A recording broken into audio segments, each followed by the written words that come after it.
If you want to reach your rank goals this season with everyone's favorite mermaid, this guide will help you get there. Welcome to this Nami Ultimate Guide for Season 13.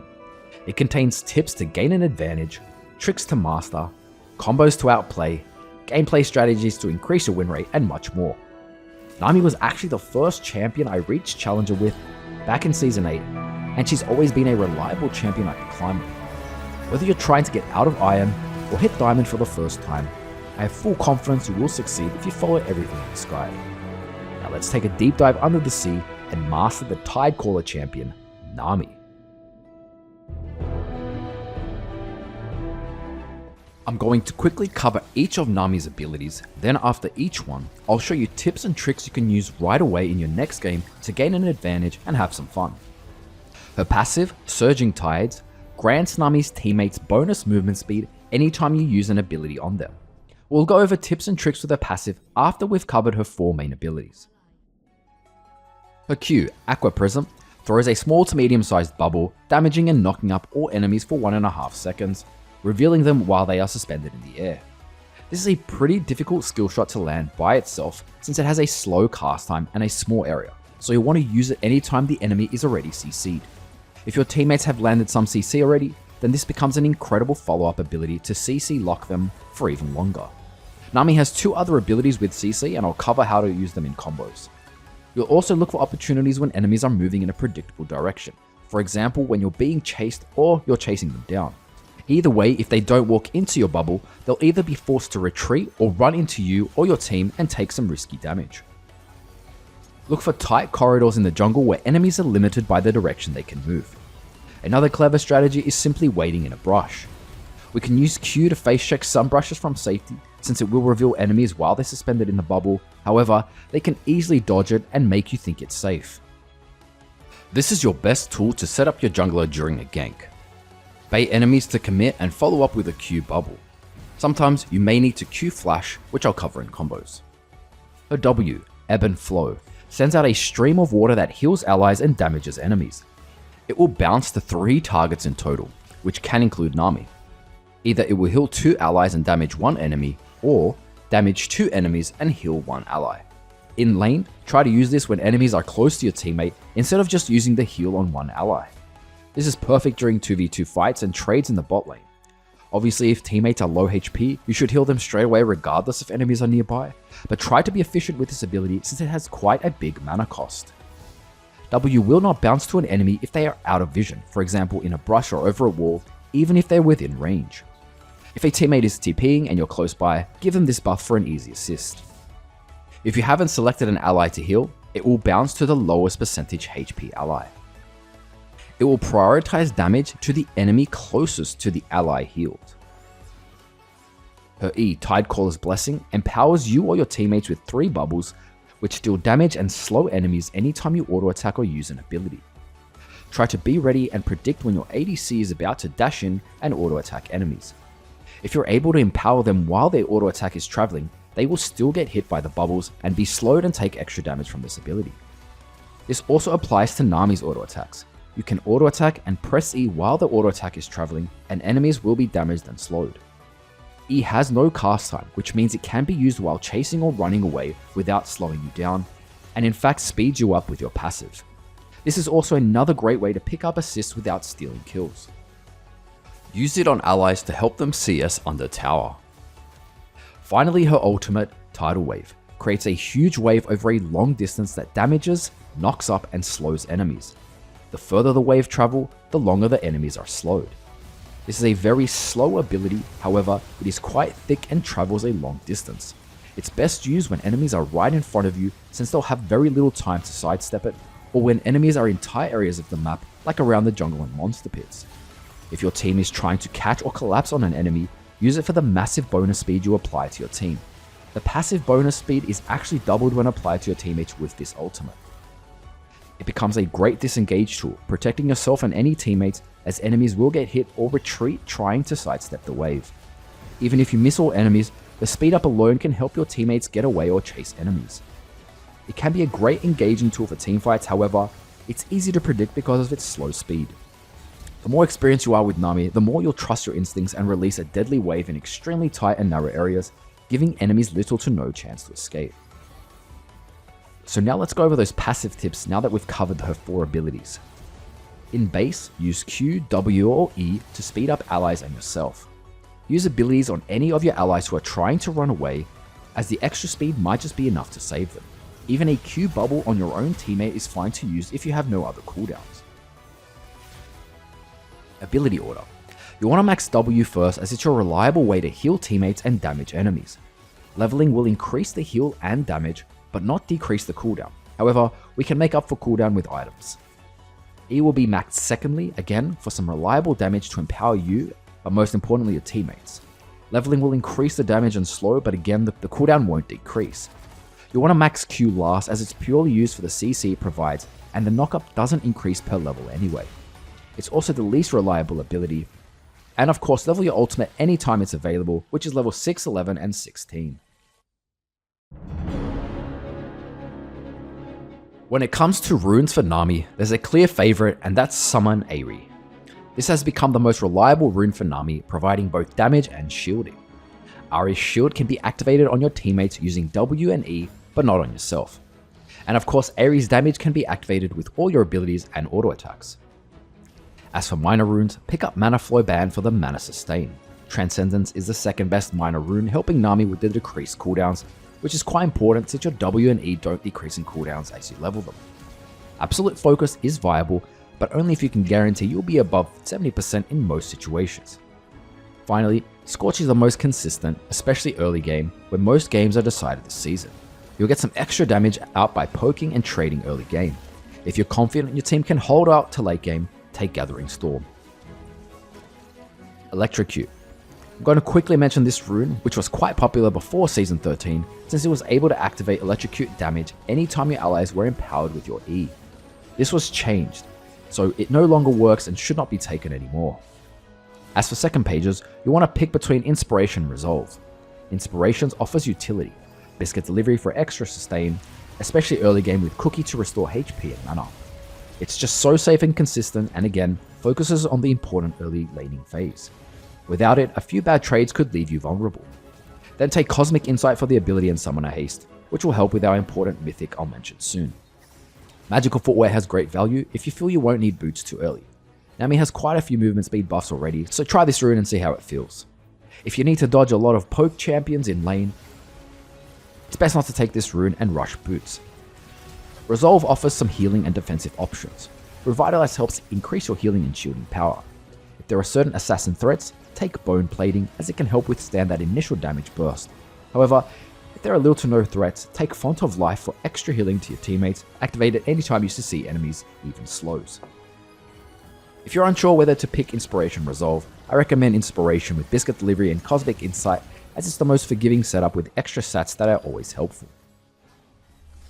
Starting items: Spell Thief's Edge and 2 HP pots. This is the only start you'll ever need. It provides everything you need for early game and scales later on. Remember to constantly poke and trade to pick up gold, and stack this item to ensure you activate the wards as soon as possible. Auto attack towers too when you can.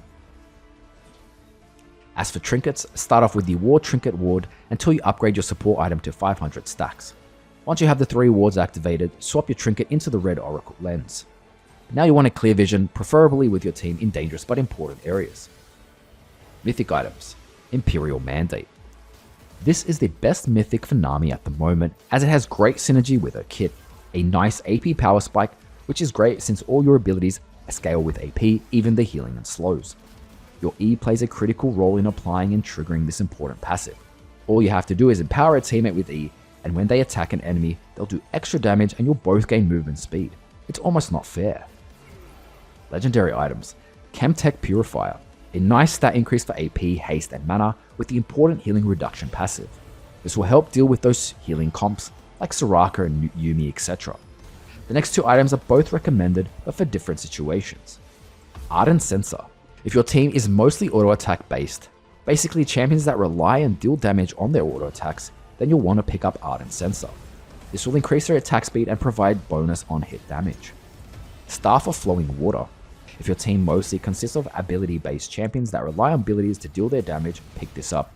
It will increase their AP and haste. If you have 2 AP and 2 AD, Then pick whichever champion is carrying the hardest. So if your Draven is hard carrying a team, get Ardent Censer. Can you buy both? Rarely, perhaps if you have split 2 AP and 2 AD team and you need extra damage. Otherwise, focus on buying the next items which offer more utility options. The next item should be picked up depending on the situation, and you can look to buy them before Ardent or Flowing Water if you need. Mikhail's Blessing. If you need to save a certain teammate from dangerous CC, focus on finishing this. Redemption. If you need some extra healing, especially against AoE damage comps, pick this up. It synergizes well with the Revitalize rune. Watchful Wardstone is an extremely effective item for ward and vision control, however it's only worth the value at level 13 onwards, when it turns into Vigilant Wardstone. You'll now be able to place an extra stealth and control ward on the Rift, so a total of 4 stealth wards and 2 control wards, which can win most late games. If you're super ahead, you can take Magi Soulstealer. If your team is clearly dominating the game and you have little to no threat, pick up a Dark Seal and upgrade it to Magi Soulstealer. Ionian Boots of Lucidity. The best boots for Nami as they provide the most important ability and summoner spell haste. They're also the second cheapest boots to buy. All other boots are just not recommended, even defensive boots like Mercury Treads or steel-plated caps. Nami is such a squishy champ, so even if enemies ever do get within range, these defensive boots will rarely save you anyway. Shards. Pick up adaptive shards for your first 2 slots, then usually go with armor. However, if you're against AP bot lane, maybe a Karthus or a Seraphine AP bot lane, take MR Shard. Summoner spells. Flash. This is necessary on almost every game you play with Nami, used mostly to escape but also to provide a tool to make plays. Check for some of these plays in the combo section. Ignite. An aggressive option that provides true damage and healing reduction, especially in those early game fights. Best taken if your ADC wants to take heal. Heal. This is usually taken on supports if your ADC doesn't want to take heal but instead opts for Ignite, Exhaust, Cleanse, etc. It's best to take this if you have taken the Revitalize rune as well, just make sure your ADC doesn't also take heal. Exhaust. This could be necessary against heavy threats like Zed or Talon. Use it to save yourself or a teammate.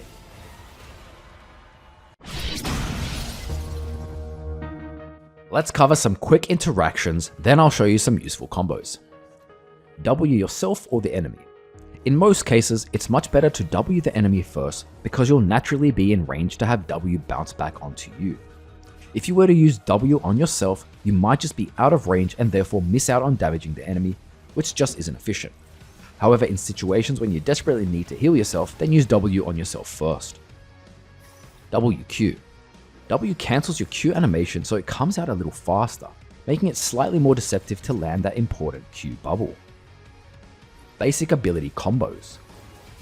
Auto attack E. Basically a deceptive auto attack. While your auto attack is traveling, press E and enemies will be hit by the extra damage and slow. This is better than simply activating E first, since enemies might just back away now and wait until it times out. Auto attack W. Level 1 trade. The general strategy at level 1 is to trade auto attacks, and once you've taken some damage, then use W on the enemy. If you instantly use W, you'd be wasting a perfectly good chance to heal yourself. And as mentioned earlier, if you hit them with W, then you are guaranteed to also get healed, and hopefully it bounces 2 more times in a small 2v2 trade. EW, a quick buff. Anytime you need to quickly buff a teammate or yourself, use this. W has a cast time, E does not. Therefore, this combo is better than using W first. Auto attack EQ, a slow into knockup. You'll want to auto attack and then E as the auto attack is traveling. Then throw Q almost immediately as they will be slowed and they'll have a much harder time to try to sidestep it. This doesn't really work on enemies who have a dash or blink ability, so wait till they use that first. Auto attack EWQ. Fastest 3 E's. This is a quick combo to use all your 3 E's using all the interactions we learned earlier. Great for a small trade combo. Ult combos. R plus Q. The double knockup. You want to use R at close range, or at least within your Q range. Once they are hit with R, follow up with a Q for an almost guaranteed double knockup. Aim to hit multiple enemies if you can. No auto full combo. R, E, W, Q. You can use all 3 E's with your abilities without even needing to get in an auto attack range. great for a damage burst and CC combo from a safe distance. Flash combos. Q flash, quick Q. You need to Q and immediately flash. This cancels Nami's Q charge up animation and performs it slightly faster. Not really worth using flash for a few milliseconds, but if you ever see an enemy perhaps get CC'd further away, you can use Q to flash to close distance and to follow up with your Q bubble. You'll want to practice this in practice mode until it feels very smooth. W flash, the W finisher. If you ever need to finish an enemy further away, use W on yourself and immediately flash. It will bounce off and hit the enemy, and they'll have no chance to dodge it. If you were to flash and then W, they have a much better chance to flash out of range.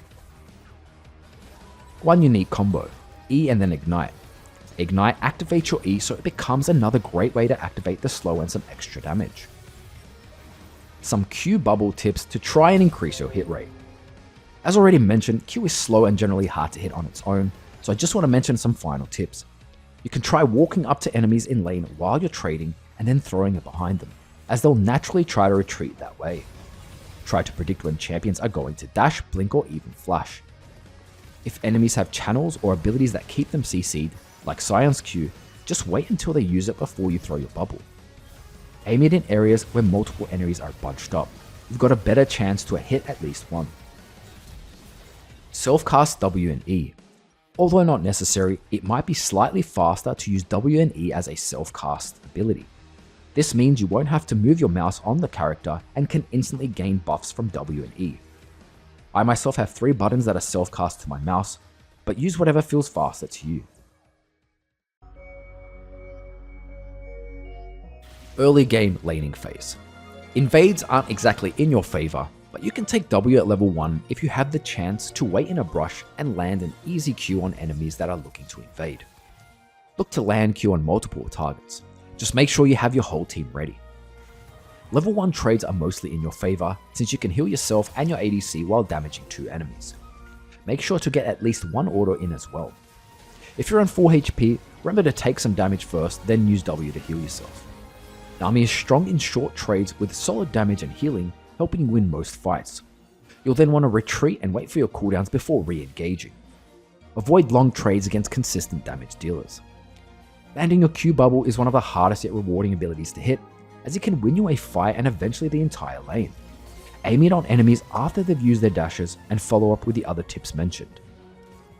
I almost never try to land Q by itself because of how easy it is to dodge.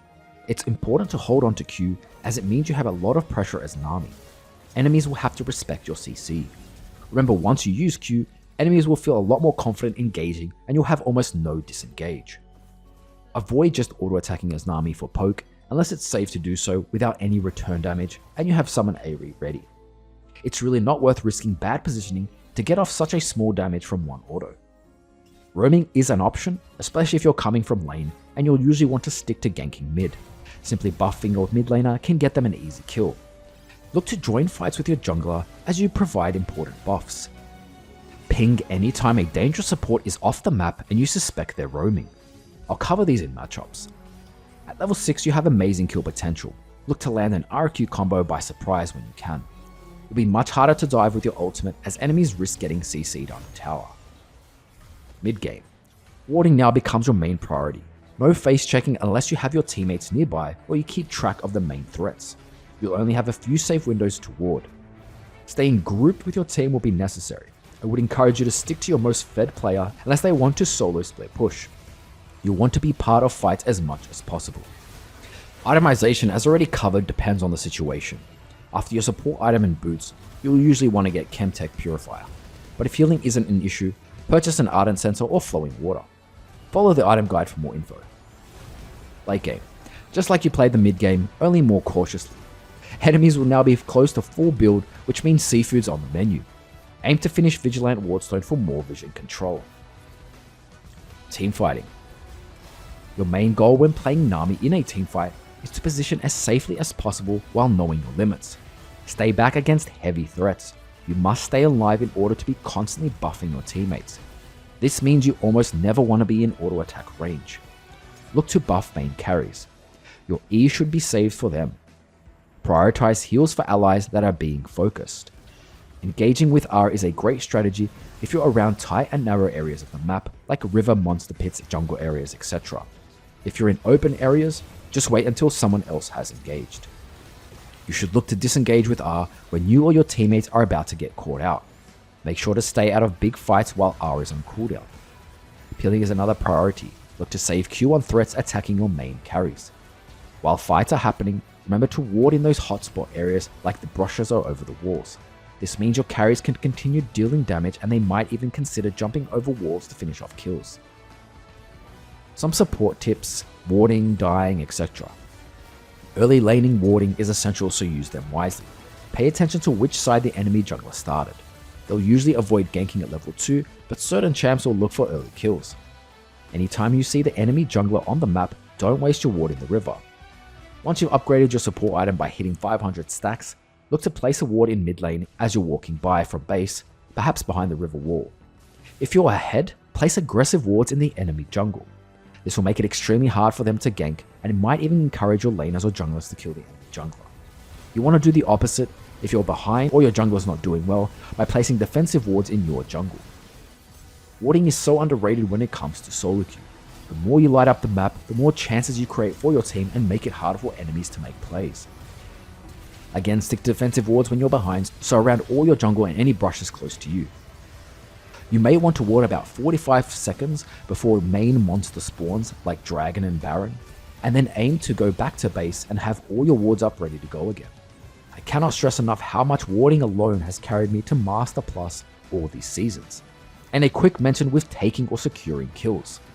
In most cases, you'll always want your carries to take kills, as Nami's utility is useful with or without kills on yourself.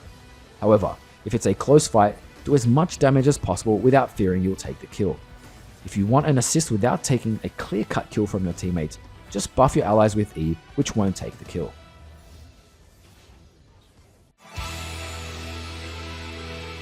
Because there are so many combinations of bot lane matchups, which includes you, your ADC, the enemy ADC, and the enemy support, there's no need to discuss every possible lane. Let's simplify the supports and make it easier to understand your role and goals for laning. Obviously, your experience, jungler presence, your ADC skill, etc. all play an important role in determining how a lane goes. Types of supports. Let's group supports into their predominant strengths. Some champs can obviously fall into multiple categories. Enchanters healers. So all these champions, plus of course you, Nami. These are usually even lanes, and your ADC plays a bigger role since they'll be getting all the buffs. You generally outdamage and outsustain most of these champions with hard trades, although it can be dependent on landing and dodging some of their skill shots.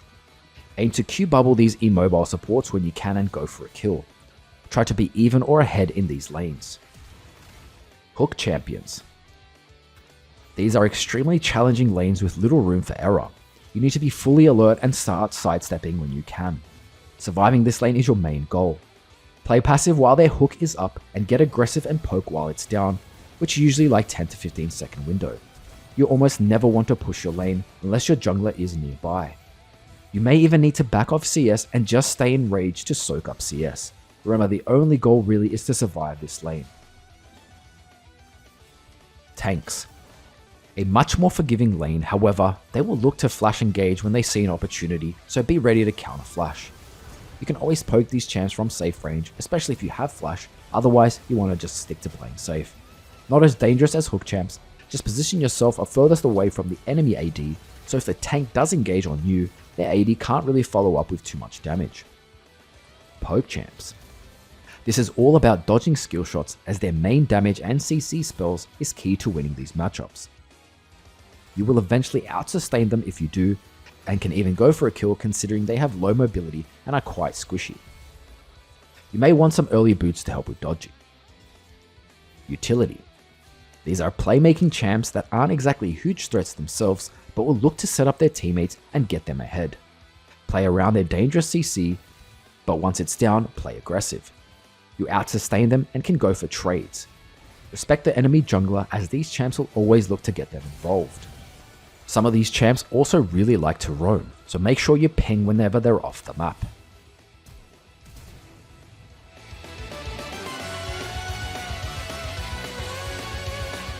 Let's go over her strengths, basically the reasons you want to pick Nami in Champ Select over other champions, then we'll cover weaknesses and I'll mention some quick solutions. Strengths. CC variety. With a knock up on Q, slow on E, and both of them on her ultimate, Nami has huge potential to carry fights.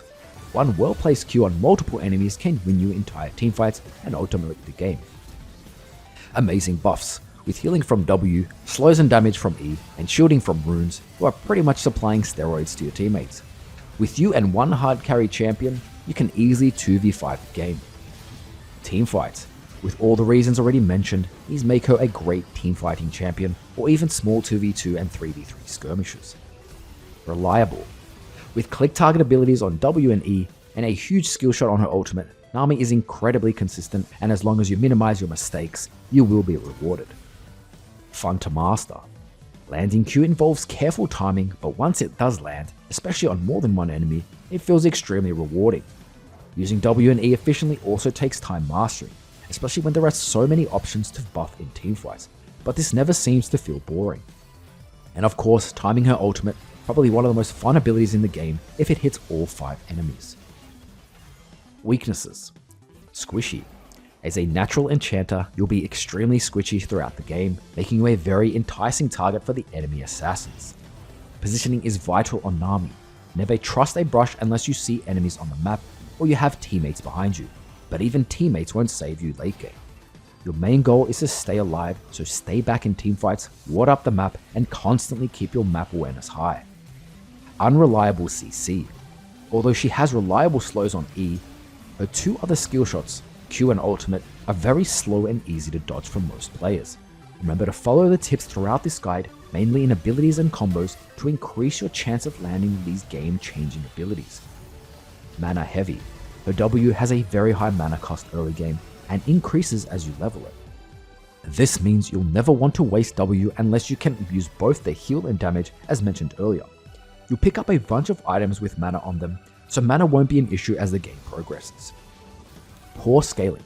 By poor scaling, it basically means you become easier to kill as the game progresses, when enemies have most of their items completed. You build almost no survivability items. The only solution is to try and finish out games as quick as you can. Wasting time just means you're giving the enemy team a chance to come back. Ping objectives when you're ahead and start warding up certain hotspot areas before objectives are up. Team comp. As a support, tanks can be a great option to balance out a team, especially when your jungler and top laners haven't picked a tank. This means picking Nami in an already squishy team could already put your team at a disadvantage before the game starts. This is not something you can always control, and since it's solo queue, team comps aren't your main priority. Just keep this in mind. For example, if your last pick and you can actually play a tank support well, I would recommend that option instead.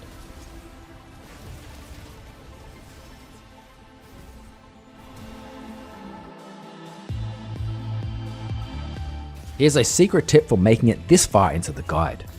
Spamming this emote, her dance, increases your enemy's tilt rate and will therefore increase your win rate. It also separates the average Nami players from the real Nami mains. Playing under the sea also helps increase your win rate. I hope you enjoy this Ariel guide and let me know if you have missed anything important in the comments below. If you have any questions, no need to flounder around, just ask in the comments below and I'll respond when I can. It might even answer someone else's question. If you want the full text guide of this guide, check out my mobile fire guide, which I may put out soon or not. I put the cheat sheet builds on Instagram if you want quickly all the information on one photo. You'll find other OP builds there too. If you want to ask any questions directly or simply join a community full of helpful players trying to climb and improve, join my Discord. It would be nice to coach as many people as possible, helping you guys reach your rank goals this season. You can go over your profiles and even watch replays. For quick guides, I put quick guides on TikTok. Follow me on Twitter for other updates. I'm going to start updating that too. Eventually I'll see which social media works best and I'll keep those updated. I'll see you guys in the next video.